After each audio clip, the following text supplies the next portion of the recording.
Welcome to Personal Finance 101 at MrWebProfessor.com. This is Lesson 1, and we're going to talk about your personal financial checkup. So let's dig right in and look at the agenda.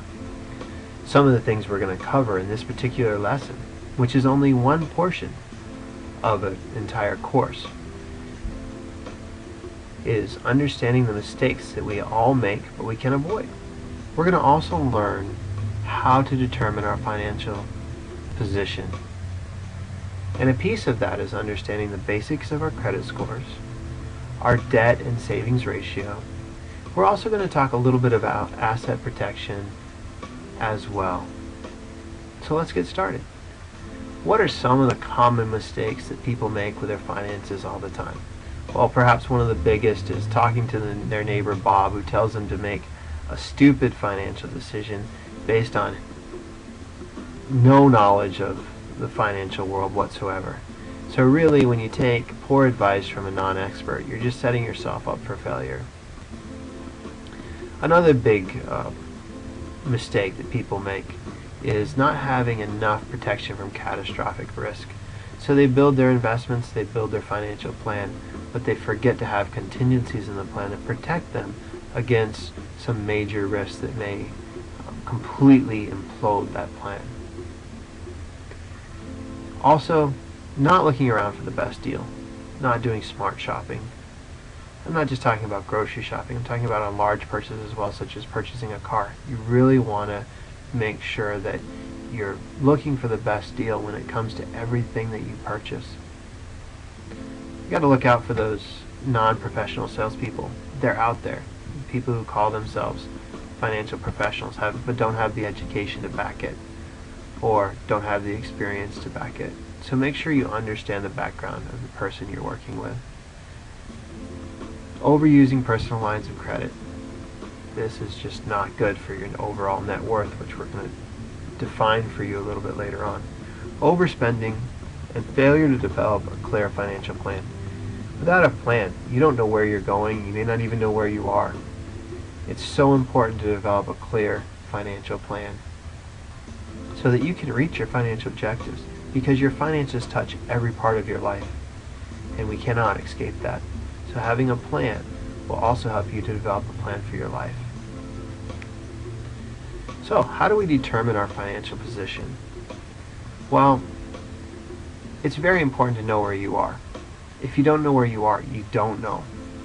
You can't reach your destination. If I am in Oregon, but I think I'm in California, it's going to be two completely different paths between Oregon and California to get to New York, if that's where I want to go.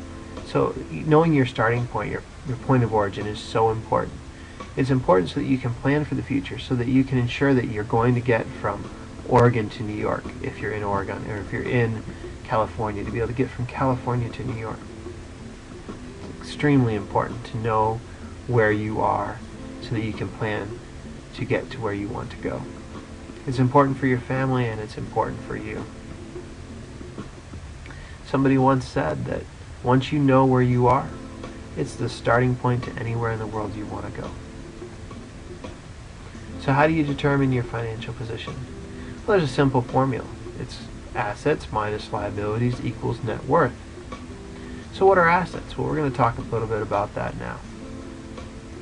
Your assets are things like cash that you have on hand or in the bank, investments such as mutual funds, stocks, bonds, and other things like your business, your overall value of your business if you own one, or real estate, whether it's your own home or other real estate investments that you may have.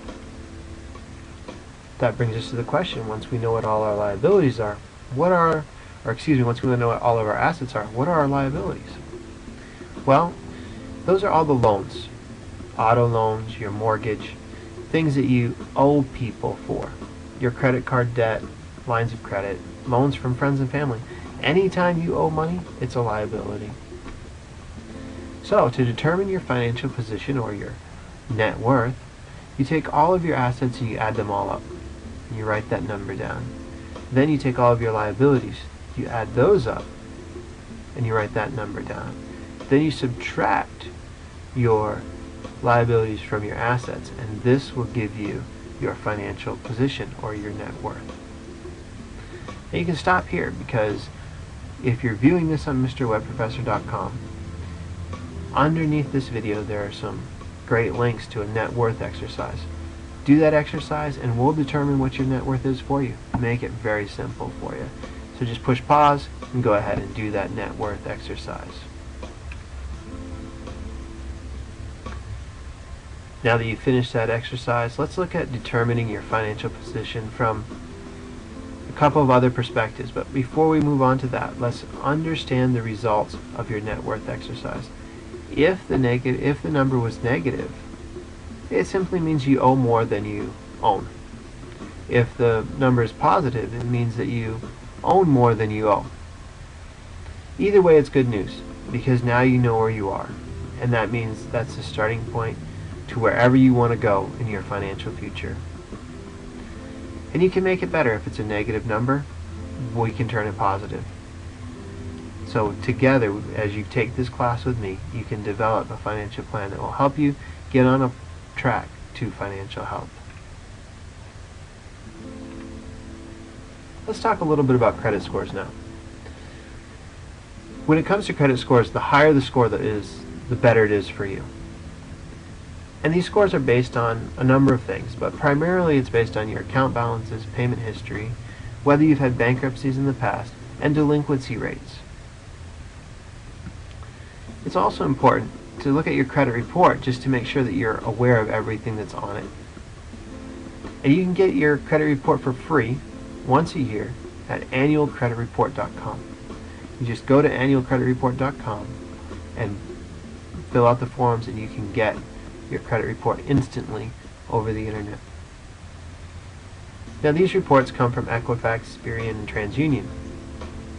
Your credit score is not listed on the report, but for a little extra money, which I highly recommend doing, you can at all afford it, is to go ahead and get your credit score. Again, the higher your credit score is, the better off you'll be. Let's talk a little bit about debt and savings. What is bad debt? Well, bad debt is something that's not backed by an asset.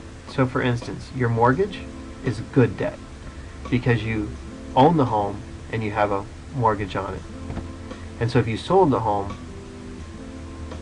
is the asset that backs the mortgage, and hopefully you'd be able to, at a minimum, break even, if not make money. Bad debt, on the other hand, are things like credit cards, where there's really no one asset that backs the money due to the credit card company. And generally speaking, consumer goods cannot be sold to recoup the costs and pay back that debt. Personal lines of credit are another source of bad debt. So if any time you take a loan from a friend, that's bad debt because you don't have an asset to back it. So you just consider if there's an asset that you can sell to recoup some of the money, then it's probably good debt, generally speaking. If there isn't an asset that you can sell and recoup all of the money that you owe on that credit card or the personal line of credit, then it's probably bad debt.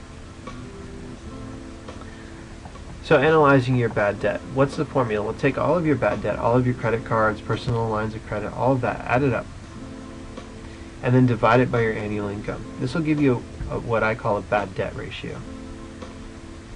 Understanding that ratio, well, if it's more than a 20% ratio, or 0.2, you may be in trouble and you want to act quickly, because this means that you have over 20% of your annual income. If you took 1/5 of the year that you worked and you gave it to all of that bad debt, that's what it would take to pay it off. That's not even including the interest that would be accruing. So you want to act quickly if it's 20% or more. The best, of course, is zero. Having no bad debt whatsoever, being completely debt-free, is the best position to be in terms of debt. Now, what about your savings? Well, you can also do the same measurement using your savings. Take all the money that you have in your savings accounts, add that up, divide it by your annual income, and this will provide for you a savings ratio. You want to have about 5% of your annual income in savings, and so if the ratio is less than 0.05, then you want to consider improving that. 0.05 would be 5%. Let's talk a little bit about investments, just generally here. We get into this a little bit more later on in the course, but for this lesson I just wanted to touch on a few key points about investments. One, they should be making you money. You should have some of those that are available to you that can be tapped in an emergency, that are immediately available to you. You don't want to have things, all of your money's tied up in a particular investment that you cannot recoup, such as a real estate investment where you have to sell it off in order to recoup that money. You want to have them in at least a portion of your investments in accounts that can be liquidated quickly. You want to know your income tax bracket so that you can anticipate how you're going to be taxed on those investments. And make sure you understand how each investment's going to make you money. The company or the mutual fund that you're invested in, understand what that is and how it works. Now, briefly, we're going to talk about asset protection. You're going to want to have certain contingencies in place for your financial plan, such as auto insurance, homeowners insurance, life insurance, long-term care, disability, critical illness. Now, not all of these are necessary for each individual, but having a contingency and understanding how these catastrophes can impact you and your family, and planning for the possibility of those events taking place, and protecting you and your family from the losses that could happen. It's important to consider having contingencies in place in the event that something should happen to you or one of your loved ones. So let's talk about some good indicators of financial health. Positive net worth, a high credit score, high savings ratio, and a low bad debt ratio. Those are all indicators of good financial health. Indicators of poor financial health then would be just the opposite. A negative net worth, low credit score, 500 or less, low savings ratio, and a high bad debt ratio. If you have all of those indicators, you really need to put together a plan to help you to get more towards the good financial health indicators. So let's quickly review. We discussed understanding the mistakes that we all probably have made but could avoid. We learned how to determine our financial position, and we should have a good understanding of what it is now. And we learned the basics of credit scores. We learned how to determine our bad debt and savings ratios, as well as a little bit about asset protection.